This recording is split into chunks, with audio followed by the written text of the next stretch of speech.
I'm Elaine. And I'm Rachel. And welcome to Legs Out. And Away We Go. This is the podcast where we tell you about Formula One our way. The races, the cars, the drivers. We are obsessed. And here's why you should be too. Hi, Rachel. Hi, Elaine. Welcome to the week before the Canadian Grand Prix. Heck freaking yes. I'm so tired of these little intervals. I saw someone on Threads say that they feel like they were in a situationship with Formula One. That it's like you have this really great weekend and you're like, yeah, this is it. This is the start of a real great relationship. Yeah. And then we're they gonna get ghost married. You for a month. Yeah. And then they're like, would you like to get drinks? No, not even drinks. This is a sprint race. Would you like to get drinks, an appetizer, a meal, In Sonoma? and dessert in Sonoma County? Do you want to get on a plane? Yes, I do. I am happy to be in a situationship with you, Formula One. I'd love to commit, but I will take the situationship if that's what we have on offer. 100%. Listen, if you want to take what's on the table, I will take it. Yeah. Charcuterie, Napa, once a month. That sounds lovely. Okay, this weekend we divided and conquered. We really held down each side of our niche because you had a spectacular show, a dance show, and I went to the racetrack, and so we were not together, but we were together in spirit, making sure that full legs out and away we go spirit was. Yes. Thank you. I am exhausted. How was it? Fully exhausted. Yeah. It was great. I basically performed in a show that incorporated food with dance, which is another quarter of our niche, third rather. Yes, I can do math. because we love food. We love food, and the food at the show was so tasty. Oh, it was great. Yes, it was made by our director, which she took on so much, which was amazing. I got to see the show, and it was lovely, lovely. Thank you. And it was in a venue, a non-traditional venue, as we often are performing in our hometown here of Austin. But it's a venue that may turn up in Legs Out World sometime soon this year. So to be revealed. Do you want me to wait to say it? I feel like let's build the tension. Okay. Can I give it a spoiler? Yeah. It was at a coffee shop, Yes. but it was a very interesting, specific coffee shop that we will reveal at a later date. Yes. Precisely. Yay. Smoke and mirrors. Smoke and mirrors. Rachel, I'm jealous of you, though. I'm not going to lie. It was. Tell me about your It weekend. fell in my lap in that this has been planned for a long time. This was the Ferrari Racing Days, but I did not necessarily know that it was open to the public, free, and happening this weekend until we had a friend mention like, hey, there's going to be some historic cars running this weekend. You guys should come. You obviously were very much occupied. So I said, well, I'll go to the racetrack. I'll sacrifice my Saturday for this team. Oh, what a team player. I know, it was really hard for me. I'm sure. It wasn't at all. I was like running around like, look at that. And look at that. And speaking of senses, your ears are filled with the sounds of engines. I saw and smelled so many tires. Wow. You could walk into the paddock, which was crazy. Yeah. And at the back of the paddock, there was just semis full of tires. I got Did you to touch chat. them? I did a little surreptitiously. I do have a little tire rock now. Tire turd. Yes. Well, no, different. Oh. There was a rock like embedded in one of the used tires. Oh. And I have the little piece of the track. It out. Yeah. We're Got so to weird. chat. I know. I'm like, I went to this amazing racetrack where there were like bajillion-dollar cars, and I'm like, but I found a rock. You're like an 8-year-old boy. Yeah. But look at this rock. Look at it. I'm quite proud of it. Got to chat with a Pirelli tire technician, and he was just doing his work. And I was like, can I be nosy and ask you some questions? And then the cars. Ugh. Swoon. In addition to so many like prototype Ferraris, the FXX Evo program, which is like super rare. You buy one of these Ferraris, but you don't get to take it home. Mm-hmm. Ferrari maintains it for you, and it takes it to track, but you can't take it home because it's like that proprietary of a race car. They'll like walk your car and water it too. Yeah. It's like these cars require such intense and precise care that Ferrari's like, you can buy the privilege to drive these on the track, but they will stay with us. Wow. They were gorgeous. But the creme de la creme for me, I tried French. That was good. I should have used an Italian phrase, but here we are, was the fact that there were some old F1 cars there. Mm-hmm. Ferrari clients can buy old F1 cars. Oh. Imagine the kind of lifestyle to facilitate that. But I got to hear the scream of the V8s and V10s. They were both there. One of them was Ruben Barrichello's 2002 Ferrari. And I just walked it, like, they're screaming by on the track, and then also just walked into the paddock and got to go look at them. Wow. This was a free day. That's amazing. I'm still confused. Yeah. I don't shout it too loud. Well, I was like, yeah, maybe please keep it this way for next year. Yeah. One of our friends and I were walking around the whole day like, how are we here? Yeah. Like, how is this available to us? What is this access? So thank you, Circuit of the Americas, and thank you, Ferrari, for making this available to the public. This was not like special access. This was just open to the public. This is amazing. This is something that I hadn't known that Ferrari did. This is on the par of like that big setup that Williams does when Formula One comes to Austin. And I love that. I love that they give this opportunity to fans that can't afford to pay for the privilege of looking and smelling a car. Like, that's crazy. Ferrari has fuck you money. This is like, we can do whatever you want. Yeah, you can buy one of our cars, but we're going to keep it. Yes. Here's a little Ferrari tidbit. In addition to the stellar, incredible, beautiful, legendary cars that they make, they also make a carbon fiber Jenga set for $3,900. Just in case that's what you would like to have a Ferrari logo on. If that's a little bit more in your price range, go have the carbon fiber wood game set. It's not called Jenga, but yeah, wood set. That's going on my Christmas list. Take note, everybody. Yep. If you have $4,000 to spend, this is where you should direct it. We should put that on our Amazon wish list. You know what? Do they sell it on Amazon? I would bet not.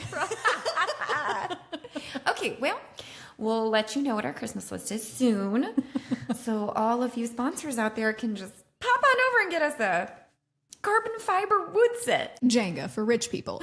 Okay, we have so much to talk about. How are we going to do this? But we could continue to talk about Ferrari forever. This was a moment of me being happy at Ferrari. I'll say that. I love that. This was also a weekend of so much racing across like a gajillion series. Yeah. Including kind of the Indy 500. They had some rain issues. Formula E. There was, of course, Ferrari Racing Days, which was not only car exhibitions, but some races as well. And then, of course, everyone's eyes were on the Nürburgring 24 hours. Yes. Yes. I do believe that one of the other drivers was singing, do, do, do, do. Yep. Max Verstappen. Chef's kiss. He didn't win, sadly. Yeah. But the performance that he put in... It was nothing short of spectacular. He even blew away some of the commentators. Yeah. Can you imagine being the other drivers on that course? Oh, I mean, you're with a legend. Yes. You are with a legend. Many of them are legends themselves, but this is also like you can kind of be an amateur and be in this race. Like social media fell in love with the Dacia. I don't actually know how you say that car name, but it's this little tiny it looks like a Lego car, like a little toy car. And it was just the little engine that could the whole weekend. Good. Crapped out right around the same time that Verstappen's car did as well. Ucadella was, his name is hard for me to pronounce, but what's new? He was behind the wheel when the car had issues, but they got it back up, but they just fell to 32nd or something out of the lead, which is painful. And of course, Max was not behind the wheel. Otherwise, Max would have pulled over and fixed that car himself and then gotten right back in and kept racing. Quite potentially. It seems like every stint that he took, because 24 hours, you're not driving that whole thing. Right. You have teammates. Yeah. And so he and his teammates take shifts. And every time Verstappen ended a shift, whether they had been in first to begin with or not, he seemed to always bring it back to first. And then he'd hand over the car. And then if any places were lost, he'd recover those again. And, I think that this just creates an excellent storyline for when he comes back in the future. Yeah. And then he can, because if he'd won it one and done, number one, that would have been like, yeah, exactly. Now what? And also, while he is incredible and prove that he is incredible, I don't want to overlook that there are incredible drivers in that series. And so it would almost a little bit have been haha, endurance racing. Max Verstappen comes in and you guys can't hold a candle. And that's just not entirely true. So That's I fair. like that this storyline is going to play out where he can continue to confirm his dominance. Yes. All right. Very well put. I still think he's the best. I'm not saying that his performance left anything but to say that he was the best. Right. It was the car that ended the race weekend, And not the other him. drivers. Do you think that they... I don't know. I mean, but like you said, they would lose places and then Max would get them back, and then they would lose places and then Max would get. We can't all be... We can't all be the best. We just can't. Sometimes you gotta take turns. Hard I think it was a being the GOAT. drive shaft issue, so that's why I asked, like, do you think it was one of the other drivers? Because I don't think he was like, well, let me just kick that. No. I don't think that the drivers did anything to destroy the car. I think the car had issues, but I also think that if there were 4 Max Verstappens, I don't think they would be. I think they wouldn't have needed him to gain any places. That would be rough for the racing world if there were 4 Max Verstappens. I'm imagining one to kick each tire. Oh, Rachel. What if there were one at Red Bull, one at Mercedes, one at Ferrari, one at McLaren? Yeah. Then what? Then where would we be? Well, either it would be the most boring sport you've ever watched because it's just dominance against dominance against dominance, or Best. it would be incredible. It would be the best. This is my vote. See how Max can outsmart Max, can outdrive Max. Yes. Can outlast Max. Okay, enough of Max. I'm done. Dang it. I could talk about him forever. I know. And on that note, let's talk about Fred Vasseur. All right. As we get into our coverage of our final team principles, yes, final. This has been, 8 weeks in the making, it feels like? Pretty much. These Forever. gentlemen have taken up a lot of our brain space. Yes. For Yes. good and for bad. Yes. Some of them, I'm like, oh, humanity's great. Some of them, I'm like, put Crimes. you in jail. Yeah. It's been a mixed bag. It has. It really has. Make sure that you are following us and hit that rate, review, subscribe button. Is there Yeah. one button to do all There's of got, that? they should make one button. They push It's the power we love you button. It's like, if I don't want to do all the different actions, I can just superpower action. Yeah. And apparently on Netflix, you have to double tap. You can double thumbs. Double thumbs up. Oh, I don't know why that was even a thing. Why is one thumb not enough? Why do we need 2, Rachel? Elaine, I do not know. These are questions that will For be another left day. unanswered. All right. Well, when we figure that out, or if you figure it out, let us know. We need 2 thumbs. Leave your answer in the comments, or maybe don't. I'm kind of scared of that question. Please do. All right. Tell me about Freddie. Fred Vasseur. This is the Scuderia Ferrari team principal and general manager and ice cream lover. As if I couldn't love this sweet little, what do you call him? Ninja Turtle? He is. Little Ninja Turtle man. Come on, you guys. He looks like a Ninja Turtle, no? He loves chaos. He loves a little practical joke. And he just seems like your agreeable grandfather in a lot of ways. I can count on one hand, in fact, maybe one finger, the times that I've seen him actually angry. And he wasn't even that. It was more like he was stirred up. Yeah. Like, he is so agreeable. It's not like nothing ruffles him. Right. He just seems to take things in stride, which is a great characteristic to have when you're trying to lead Ferrari's national racing team. Because, boy, Yeah. do they love to celebrate the wins when they come and absolutely bash you when you are in the doldrums, which, let's be real, Ferrari has been there for a little while. Yeah. It keeps being like little false dawns. And of course, it's easy for us as fans to say false dawns because I'm sure the behind the scenes people are working their absolute butts off to get to those little peaks. But regardless, we still have no championships. But I got to a real bitter place so fast. Is this still about Fred Vasseur? This is actually just a rant about It's about me you. wanting- Yeah. Welcome. But Fred Vasseur is a delight.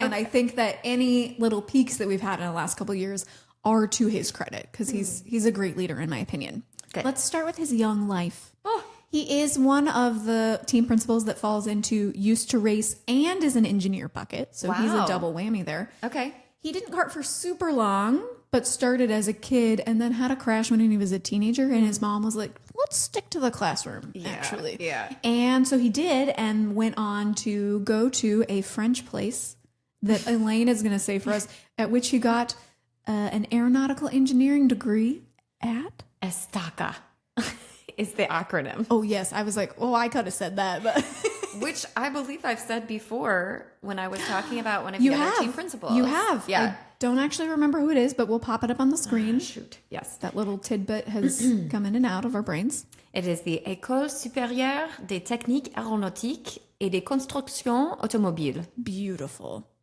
This is in Paris. That was fun. In Paris. In Paris, y'all. 1995 is when he got that engineering degree.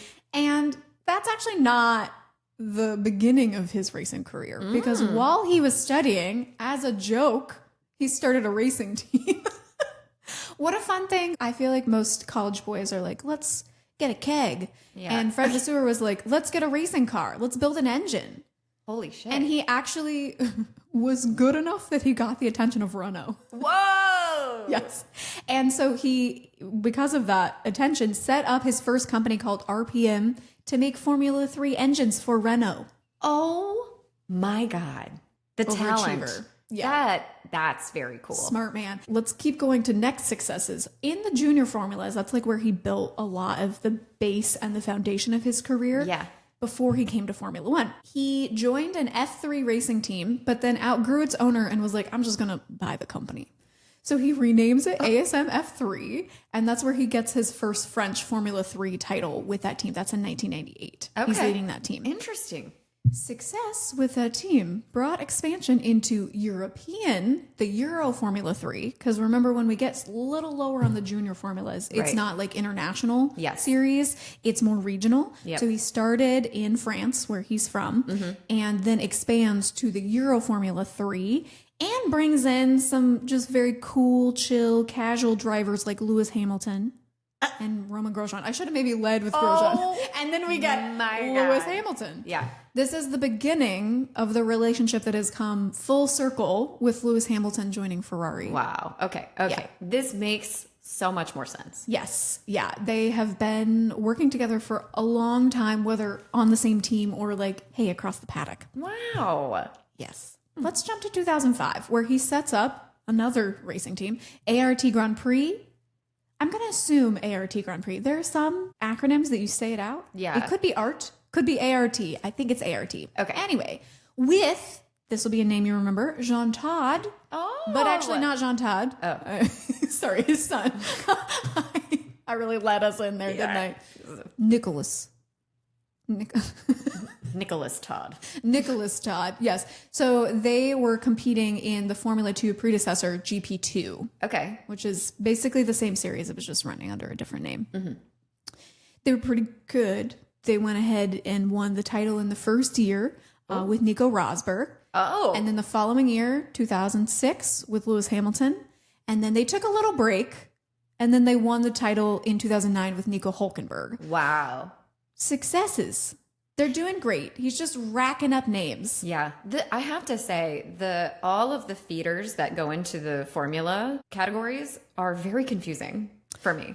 There are many, and they are all different. Yes. It's like we say a ladder, but really it's like top rung. Formula 2 is second rung. And then Formula 3 has like a bunch of rungs. And then you go Formula 4 and it's like 70,000 little rungs. Yes. There's not that many, but it can get a little spread out once you go a little lower on the quote unquote ladder. Right. But really it's just regional things that are feeding up into the international thing. Yes. But GP2 at that time, that's a pretty solid rung. That's one underneath Formula 1. So they're really establishing some very big credibility there, both for the drivers that he's leading and his own racing team that he's at the helm of. Can I ask a question? The GP is not under the Formula 1, directly under the Formula 1 ring, though. GP2. Yes. So that was at that time basically Grand Prix 2. And that is what then later was renamed Formula 2. Oh, thank you for that little history. Ding, ding. Okay. In case you didn't know that. They've been Formula 2 since it's been 10 years. Okay. Yes. All right. And a side fact, this is the first year that Formula 2 has ever been to the North American continent. Oh, yes. I did know that. Bizarro. Because you told me. Well, yay. I'm a fact giver, y'all. This is a place I love to be in life. Okay, Fred, he's got a lot going on. While he's doing all of this, he also just found, in his free time, some time to found 2 companies. What is with these guys? Like, can't they just chill? They don't really know how to take a vacation. It's like I'm about to go on vacation, and I'm like, should I be going on vacation? Should I be setting up a company instead? Yes. I don't know how to set up a company, but maybe I'll learn while reading on the beach. Order Muppet, Chaos Muppet. This is why we are partnered, so that Rachel can push us forward and I can be along for the giggles. You offer way more than giggles, but I do love our little classifications of order and chaos. I do too. It's a fun time to be a puppet. So it's what a great time to be alive as a Muppet. Yes.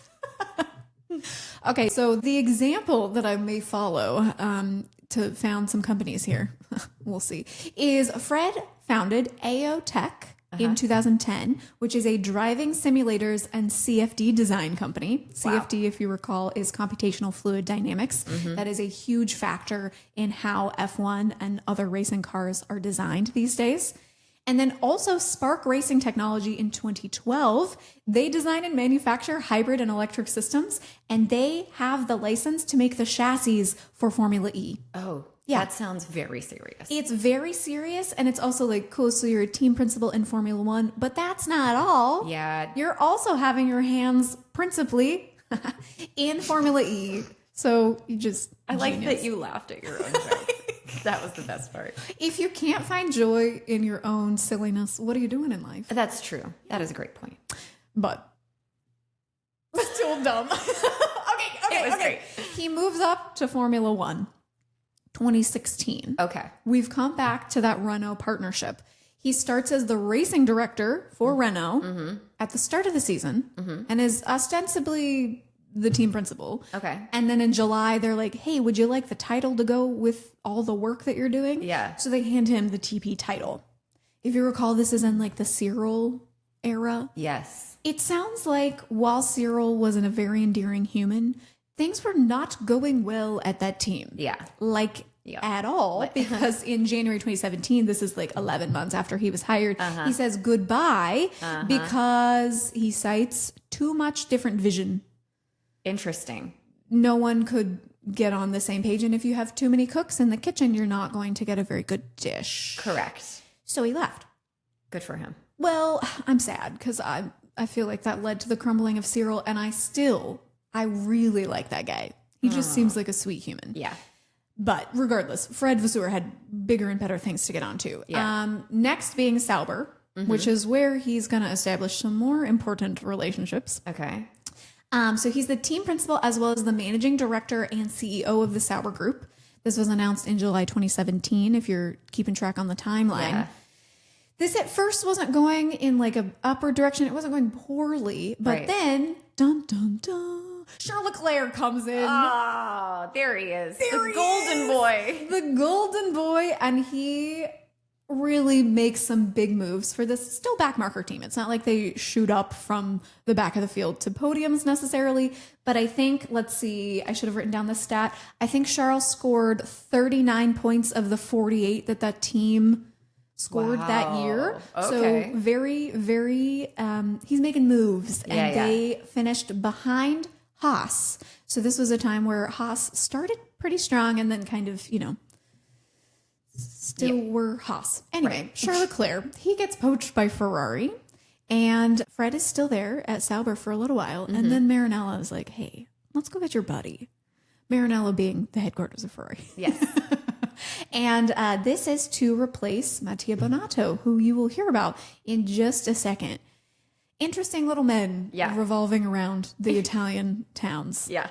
Yeah. Oh, wow. He sounds very intelligent. He is, which I feel like it's masked by his like jokester demeanor. Turtle-y but the man humor. is, right.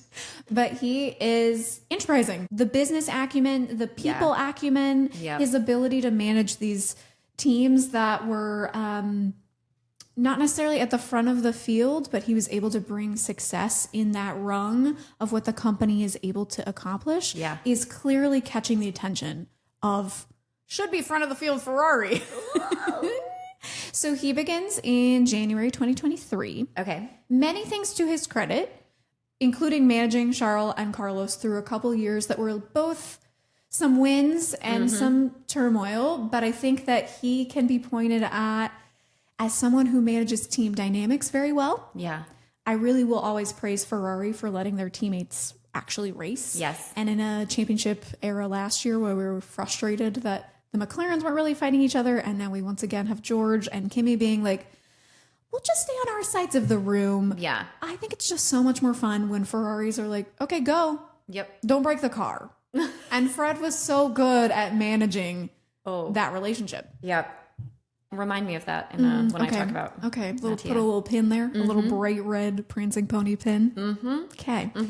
So in addition to managing those relationships and trying to bring Ferrari back to its legendary winning ways, still in process, the big win that he had is that he got Lewis Hamilton, 7-time world driver champion, to come to the team. Yeah. Now, once again, we will see how that continues to unfold, but like Ferrari and Hamilton are two of the biggest names in motorsport. Yes. Even if they don't end up winning together, the fact that there was a team up there is history in and of itself. Yeah. Yeah. Iconic. Yet Exactly. Again. Yeah. Iconic. Iconic is such a word when we're talking about Ferrari because, as I mentioned a little bit, Italy's national team sport. Yes. The media, the fans, everything puts a lot of pressure on you when you're not winning. Right. He gave kind of a quote similar to Toto Wolff's donkey quote about that you can't speed up a donkey. Right. He said the emotion is the like main characteristic of that team. Yes. But he would prefer to manage passion than to not have passion at all. Yeah. And you must be someone who can tolerate that if you're going to lead Ferrari. Yeah. Especially as a Frenchman. He's not an Italian, and I think he's the first team principal since Jean Todt who was not Italian. Mattia Binotto checked that box, but really not a whole lot of other boxes. Although he tried. I'm not slamming Binotto, but I am a little bit. No, like, no. well. I think I'm about to blow your mind. Oh, man. Okay. So that brings us to present day in terms of what he's doing. There's been a lot of speculation, as always, with the Ferrari team principal that he might get booted. But he seems to be able to cement his place each time those rumors come back up. And I truly think this is one of the times that you stick with the consistency and you trust your leader. Yeah. Do not shuffle that man around. Yeah. Let him just chip away. I agree. Also, as we've talked many times, Formula One has a history of making very rash decisions that aren't always the best. Right. Turnover, the pastry, delicious. Turnover in leadership, not always the right move. Just in case you needed a little bit of wisdom today. Turnover in pastries is delicious. I liked that. Thank you. That was a good PSA. Good. Oh, man. Yeah, I can see why this was so long now. He's got a lot to do. Literally, he continues to have a lot to do because the technical department needs some, maybe pastries and turnover. So many pastries. So many pastry turnovers. Yes. Okay, do we want to hear about another Ferrari adjacent man? Yes. I'm here today, Rachel, to tell you about Mattia Binotto, the CEO and team principal for Audi. All right, are you ready? Mattia Binotto is not Italian. No. He was born on the 3rd of November in 1969 in Lausanne, Switzerland, to Italian parents. I wonder if he just decided to claim Italian or if we were all just like, yeah, you're Italian. I think because his parents are Italian, he has both Swiss and Italian citizenship. What a life. However, he grew up and went to school in Switzerland. Wow, okay. He did not actually go to school in Italy until he started his master's program. Bombshell, right off the bat. For automotive engineering in Modena. Are you laughing at the way I say Mattia Binotto? No. Oh, no. I don't actually know what I'm laughing at. I'm just laughing in glee at learning about Formula One figures. Never mind. Okay. So, unlike most, well, I won't say most actually, it's been a fairly mixed bag, but unlike a fair amount of the team principals that we've talked about, Mattia had no desire to race. Really? He had no desire to be in the car. He did not want to have that like thrill of going fast. He was interested in how the car was made. He knew from a very young age he was interested in Aero. Great. Yeah, your kind of guy. Did he have the physics for babies book, you think? Did Probably. they make that in Switzerland? Quantum physics for le bébés. For le babies. Pour le bébé. World citizens here, y'all. Done. I don't know why I said done. It's not done. Let me keep going. No, we get to learn about Binotto and Adrian Newey today. These are some heavyweights. Oh my gosh. Okay.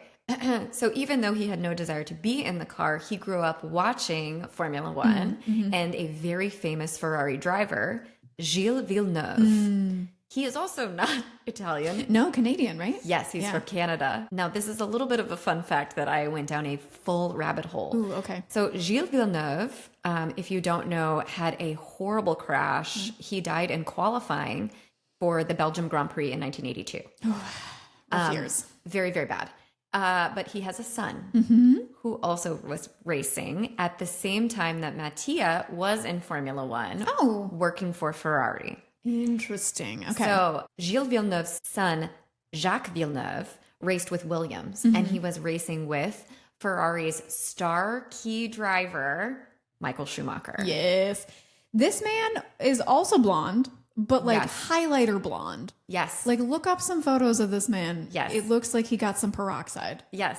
And I just find it interesting that Mattia Binotto's like hero, he was in Formula One the same time as his son was in Formula One. It's so cool. And in fact, Jacques Villeneuve, he was the first Canadian world driver champion in 1997, the year that Schumacher did not win.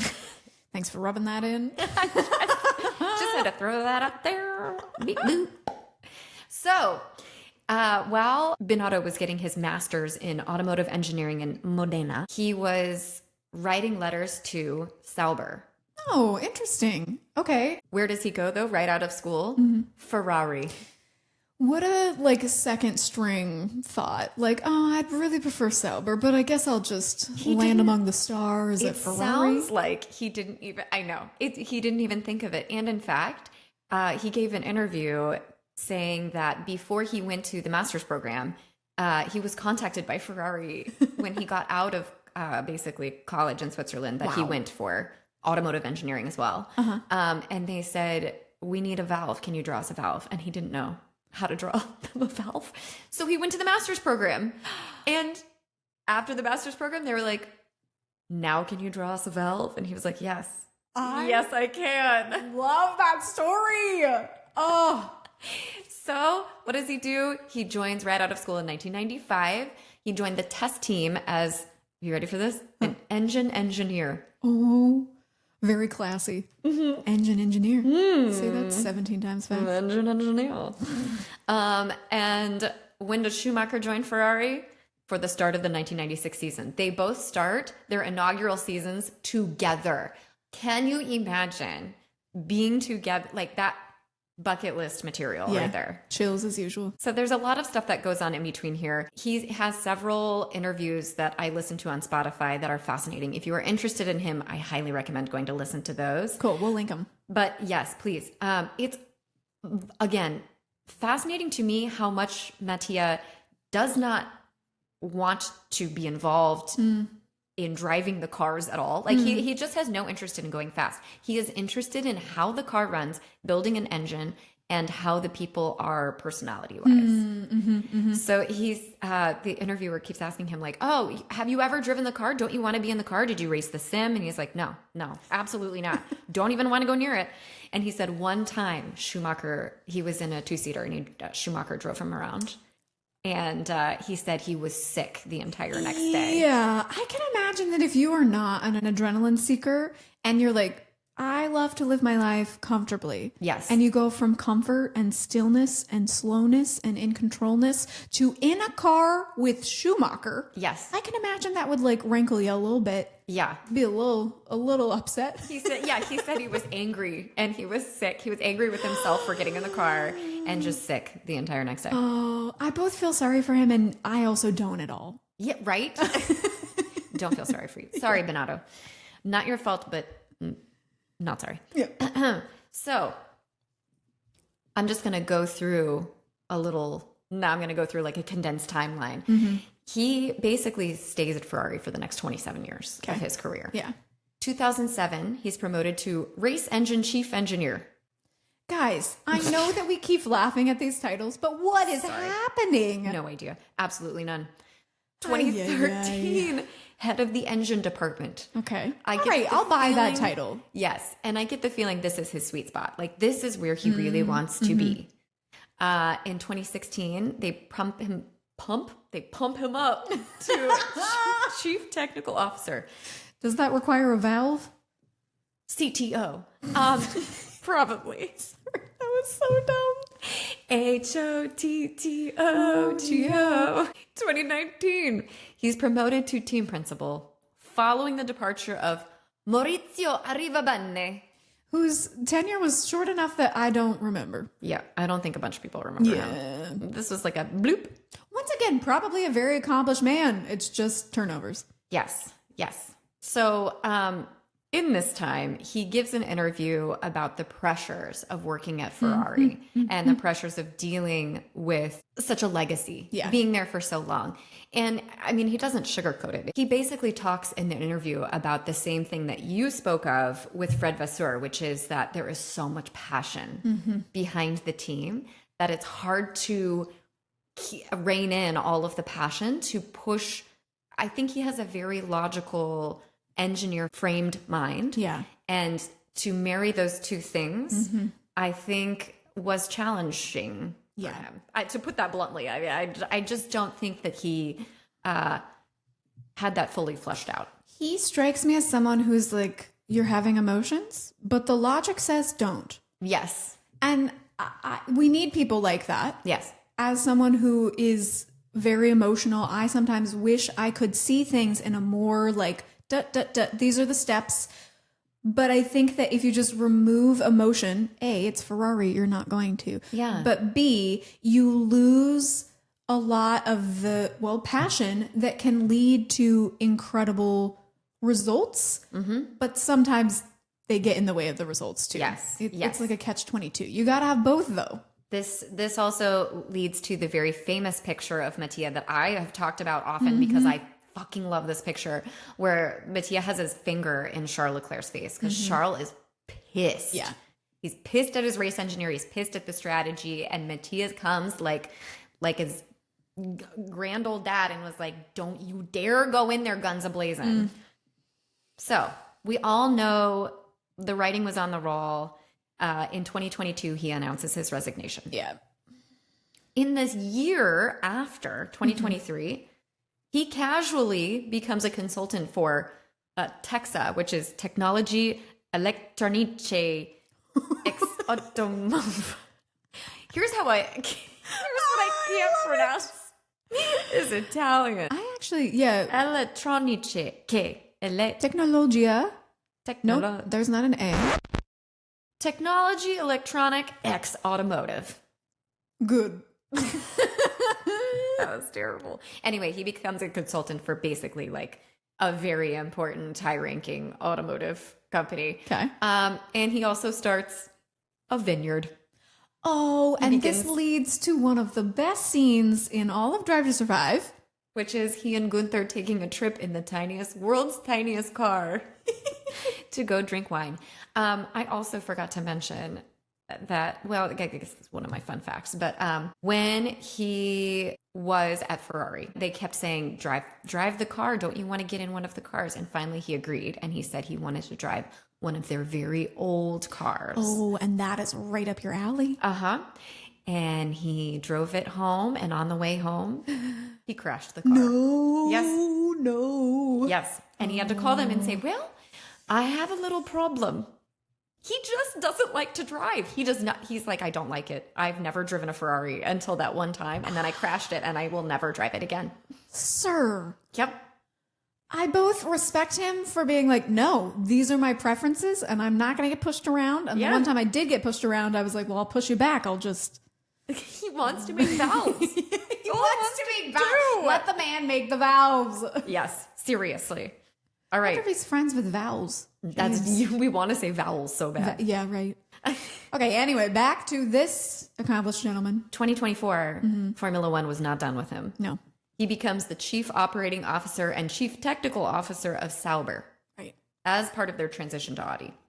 For the first 2 races of the 2025 season, he serves as the team principal before they hire John Wheatley. Okay, good. So Wheatley comes in May of 2025.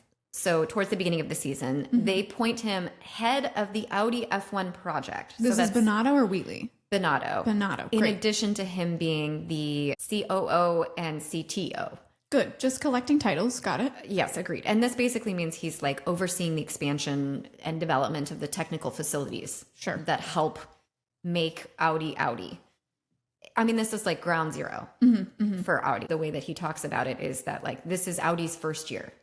We're babies. Yes. We're still babies. We're not Sauber. We're Audi. It's brand new. Yeah. Okay. So as we all know, again, in March of 2026, Wheatley leaves for what we're still saying is personal reasons.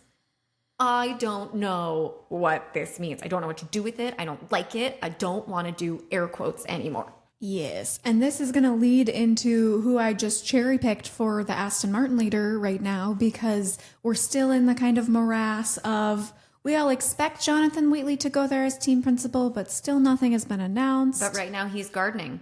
He's gardening. He's growing tomatoes, peppers. Yeah. And some of that drama, it was floated that he and Binotto don't really work as a team very well together. Yes. So there was nothing that I could find that was concrete. Right. That Binotto has said about Wheatley. But what we do know is that finally in April of 2026, Binotto is fully instated with the team principal and CEO role. Okay. I wonder if he gets like a different nameplate on his desk every time they give him a new title. I mean, for all of these guys, like, it must be like a giant Tupperware. Can like you even put anything on your desk at this point for the nameplate? Goodness. It's like a Christmas tub. It's like all of your Christmas stuff that you lug out from the Christmas closet. Except it's there all the time. All You're the going to time. keep collecting more until they're like, see ya. Because that's usually what happens. Not to be morose. Engineer. Okay. All right. So this goes to say that now Binotto is in, Wheatley is out, but who is maybe in and out of Aston Martin? That was my segue. Thank you. We're going to go to Aston Martin now. 007. Here we are. So Adrian Newey is probably the sport's most accomplished engineer. He's been in Formula One for almost 40 years. Woo. And the teams and the names that I'm about to say are like the icons of the icons. This man is a champion. He is just everything in a bag of chips, basically, until this year. But we're going to, just like I said, cherry pick him as the leadership for Aston Martin. Yeah. It is still up in the air whether they have a team principal, because he was for a little while, despite everyone, including me, being like, why would you take the brilliant technical mind and say, go do a press conference? Like, let that man stay focused where his brain, his giant brain, should be focused. But alas, they didn't listen to me. So he is right now, I think, the managing technical partner at Aston Martin. Okay. But if you're not getting it, it's a little unclear. Yeah. So, because he's had 40 years, I very much would like to do an episode in the future where it's like just Adrian Newey, but I'm going to try to give you the top line highlights. Give me the clips. Quickly. I'm going to start with some great words that come from his kind of autobiography, kind of car manual book called How to Build a Car. Oh, which you own. I own. I'm a little bit in, but I must admit that while I read a tremendous amount, I very much gravitate towards fictional books. And so I keep starting it and being like, oh my God, this is amazing. And then when I sit down, I'm like, oh, but we're in the middle of a fantastical war in this book. I need to get to the end of that. But I like to keep lots of books around me at all times, including this book, and also including a book with an author that we will get to interview soon. Yes, we'll announce that in the future, but it'll be coming this summer. So we're really excited about books. Stay tuned. This episode, we're talking about books and Ferrari and engineers. Yes. And turnovers. And this tires. may be my favorite. Oh my God, Elaine, this may be my favorite episode we've ever done. Oh. Okay, Rachel, stay on track. Yes, focus. Do it. Focus. Journalist Richard Williams says this about Newey in reference to his book. As a Pink Floyd-loving public schoolboy in the mid-1970s, Adrian Newey found a clever way around his headmaster's ban on platform-soled shoes. A. What? He wore platform-soled shoes? B. Here's the rest of the story. The relevant rule stipulated that if you could pass a penny on its end between the ground and the sole of the shoe, it was illegal. Newey reacted by gluing a strip of aluminum between the heel and the sole, thus reducing the gap while maintaining the desired height of the shoes. This is Adrian Newey's quote. "No prizes for spotting the connection between that and what I do now," says the technical chief of the Red Bull Grand Prix team, writes in his autobiography. A genius little rule breaker from the beginning. A man after my own heart. And a little punk rock man. Oh, Pink Floyd lover. Okay. I love him. I love him. Yes. So that should just set the tone for everything we're going to learn about. That he's a genius, and he's also like, how am I going to outthink these rules that like are arbitrary? Yeah. Let's make things better matter. instead. Yeah. Yes. He rather famously still designs on pen and paper rather than using like CAD and CFD. Yeah. I'm sure there is an element of that because it's like, we're in 2026. You got to use that. But his ideas seem to come most fruitfully in pen and paper. Yeah. And I love the stubbornness to return to that. There's no computer interfering. It's just you and the design. There's just a romanticism about that to me that I'm such an admirer of this man. Oh. We can look in present day and know that it's not going well today, but a lot of the history is a lot of ups and downs. We look at it like, hey, you're a genius, and he is, but that's not going to mean that he didn't have fallow periods in his near 40 years in Formula One. Again, we're going to try to run through this very quickly. When have I ever brought facts quickly? We can do it. We return to the hardware. Oh. I don't know why I'm so fascinated with capitalizing it that way, but his cars have won 12 constructors titles, 13 driver titles, 532 podiums. This actually may be outdated because this was from 2024. Whoa. So maybe more than that. And 220 Grand Prix wins. Yes. Dang. I don't think that changed in 2025 because I don't think Aston has had it together yet. Correct. Oh. My bad. Once again, another time of like, things are going to go great. And then they didn't, but it's fine. It's fine. Here's a great fun fact for you. Yes. Thank you, Top Gear BBC, for sharing this in your article. If he was a constructor, he'd have won more races than every single Formula One team in history, bar Ferrari. That's insanity. Were you thinking about BAR? Bar Honda. Yeah. Really? I knew as I said it, I could see it cross your face. I was hoping beyond hopes. One man, one pen, one notebook. One Newey. One Newey. Dun, dun, dun. Okay, here's an abridged version of his early racing career. Okay. Aeronautical engineering degree in 1980. Straight into Formula One a year later. Race engineering in Formula 2. He takes a little break from Formula 1 and he goes to Formula 2, IMSA GTP, and the series that's now known as IndyCar. As a race engineer. Yeah, this is always, I actually did not double check because I was like, Rachel, keep your focus. Oh, yeah. Fair. So I don't know if he raced. That will be revealed in the future. Oh, interesting. Okay. This is what happens when you set yourself a timer. And you're like, you have to okay, anyway. That was in the mid-80s, 1980s. He's old, but he's not that old. Wow. Back into F1 in 1986. He starts as the chief designer for a team that doesn't exist any longer, the March/Leighton House team. His very first F1 car got 2 Formula One podiums. Like, what a way to just announce your arrival on the scene. Here's a quote for him. He says, "Back in my Leighton House days, the first car I did was in 1988, and that was a good little car. Then in 89, we completely messed it up. So I went from being this new hero in the Formula One paddock on the engineering side to the idiot who was a one-hit wonder." Oh. So when I say that it's not going great at Aston Martin right now, that's just like example number 1. Yeah. That things can turn around. Okay. Because after his time at that team, he's hired for the 91 season by Frank Williams to be Williams' chief designer. Oh. This starts some incredible highs and lows once again for Newey. One of the best cars maybe ever created was the 1992 FW14B that featured refined aerodynamics from Newey and groundbreaking technology such as active suspension and traction control. Wow. Which these are things that are like we take for granted now, Yes. but they had to be created. Yes. And wow, that Williams car was amazing. Ugh. He had some insane success at Williams with Nigel Mansell and Alain Prost. Oh my God. And then the really hard reality that Ayrton Senna died in a Williams car. That Newey's hands were. I knew it was coming. Yeah. And this is a part in his book that I haven't gotten to yet, but no. I do know that he ruminates a little bit on that. Yeah. And does a little bit of wondering about like, What could I have done differently? what could I have done differently? Was it something that I did?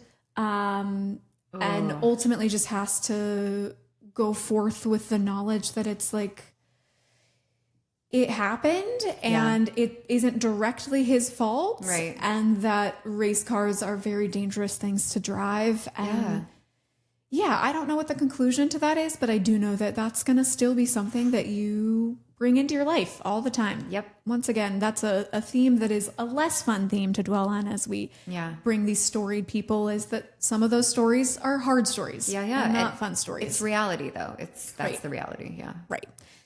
So let's move to McLaren. Okay. In 1998, he joins them, and again, some highs and lows. He starts in 98 and 99 with Mika Hakkinen, the Flying Fid. They clinched the World Driver Championship. Wow. Right? When I told you we were going to do some iconic names. Yes. Iconic names. I have shaken the hand You met of him. Mika Hakkinen. I have met him. He was a very, very kind gentleman, and he had a great handshake. I love it for you. Looked me right in the eye. Oh, it was a wonderful day. Less wonderful was 2000 through 2005 for McLaren. Yep. They did not do so great because Ferrari was doing great. Yes. This was a nice time. That's right. Yeah. There were a lot of like, they either won the race or they retired from the race. Right. It was not a whole lot of gray area there. Okay. Interesting. This leads to that relationship, the Newey McLaren relationship, starting to sour a little bit. Yeah. Which is when Christian Horner enters. Hey. That little terrier was sniffing around Adrian Newey. Yep. So, late 2005, he announces his move to Red Bull. He's going to leave McLaren, and he's going to start with this upstart team, which is going to start maybe his most like well-known, most dominant period, which is insane when you're like Frank Williams era with three of the biggest names that you could ever ascribe to Formula One history. Yeah. And then McLaren, it's just crazy. Yes. That was the beginning for him, and he had further to go. The Vettel era starts in 2010. There was some years that it was like, wasn't quite aligning yet, because they're also a pretty new team. They take over Jaguar, and they're, they're having to build, not from scratch, but kind of from scratch. Yeah, like Audi is. I get it. And so 2010, that's when they win both titles with Sebastian Vettel, who's in his like young, cocky. Oh, yeah. He's in his fuckboy era. That is exactly where he was. Yep. I just love that man. I love that you can contain multitudes. As much as he loves chocolate and hot croissants. Obsessed. Fresh bread. Yes. So then there's some like engine drama with Renault, and they then switch to Honda. There's a lot that goes on. He's there for, like 20 years. So a lot happens. But this is when his next legendary driver is going to enter the scene, Max Verstappen. Do. You heard it. I did. We all knew it was coming. It was in our hearts. 2023 is when Adrian Newey designed and Max Verstappen drove perhaps the most successful car in Formula One history. They won 22 out of 23 races. Do you remember who won the other? No. Carlos Sainz. That's right. Oh, it's at the back of my dog. That has nothing to do with Adrian Newey. I just wanted to shoehorn Carlos Sainz and his Ferrari success there. Anytime. Yes. And this is when we come to almost present, because he has a massive fallout with Christian Horner over the still alleged drama. But that did not exactly, giant air quotes there. But that really didn't sit well with Adrian Newey. And so he negotiated an early exit out of his Red Bull class. Sorry. Fuck them for putting him in that position. Christian Horner did so much damage by being there. Yeah. They could have taken a high road and gotten him out of there. But Helmut Marko, still too busy being a Nazi. There is just so much there. I know I've said this before, but I cannot wait. I cannot wait for someone to write a book because Oh, yeah. the second time I'm going to use this word in this episode, morass of just like bad decisions and people maybe having to like put aside their emotions for the sake of winning and then deciding, okay, it's actually time to get out, or I guess I'm just going to have to deal with this. It's a little bit like Icarus, the fable of Icarus, who had the wings and he flew too close to the sun and then the wings burned and he fell and crashed. Very thematic for Red Bull. Yeah, very. I just think there's a touch of, I think we're untouchable. We're at the top of the world. We're the best in the world. And the rules don't apply to us. Yep. Well, guess what? The rules apply to everybody. Flavio, they do. Consequences have actions. Have actions? Actions have consequences. There you go. But as we continue to talk about, didn't really for Briatore, he's back. Christian Horner is also trying to get back into Formula One. That's an unfolding story. We'll keep an eye on that one. Anyways, so he ends up at Aston Martin as their technical winner, and then he gets thrust with the team principal role, and everyone thought 2026 is going to be the year. I remember us seeing the car come out of the testing paddock onto the road. They didn't have a livery on, and we were like, what magnificence. And then it turns out it's trying to vibrate Alonso's hands right off, and they're like multiple seconds off the back of the field. But this seems to be a confluence of engine problems and also maybe chassis problems. But as I keep harping on, Newey has, with that mind that sees these loopholes, these innovations, he sometimes is going to also explore in the wrong direction. Yeah. But he has such a brain that I do believe that he will be able to right the ship. That's where I was going. That's where I wanted you to go, yes. I should say. I wanted to know really if you thought that he could pull it back somehow. I do. I think that if you make groundbreaking technology, sometimes it's going to take some big falls before you find the thing that's going to change the world. Yeah. And he has brought these sport-changing things in before. Though, ironically, he was not the innovator of the blown diffuser or the double diffuser, rather. That was Braun GP. That was a fun little history note. Anyway, I'm trying to keep myself on track in this incredible history. But, I think he will. I think he will right the ship. And I don't think it will necessarily happen this year. But I think that Aston Martin is not going to just fall into the ocean of bad. You have a lot of, you have faith. And I that's have good. a lot of faith, but I have 40 years worth of experience and examples why I should have faith. Oh. Listen, So you're talking about Ferrari. We've left this era. He actually, I'm sure, Oh, he's never worked so for Ferrari. many times was courted by Ferrari. So many times. Interesting. But when we talk about logic and passion. He was like not touching that with a 10-foot pole. Yeah. When we knew that he was leaving Red Bull and we were curious to see where he was going, I was really, really hoping he was going to go to Ferrari or Williams because those were both floated as options. But Aston Martin has ... What do you... Fat stacks of cash, baby. Precisely. You could eat it like a little burger. Little Pt.4. So that is the conclusion of our team principles. Wow.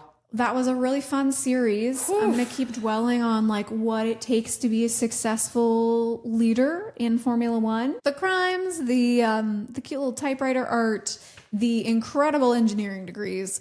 But we're actually not done. We have one little segment for you because Canada is coming up. Can I give you the fast facts? Absolutely. All right. First Grand Prix was in 1978.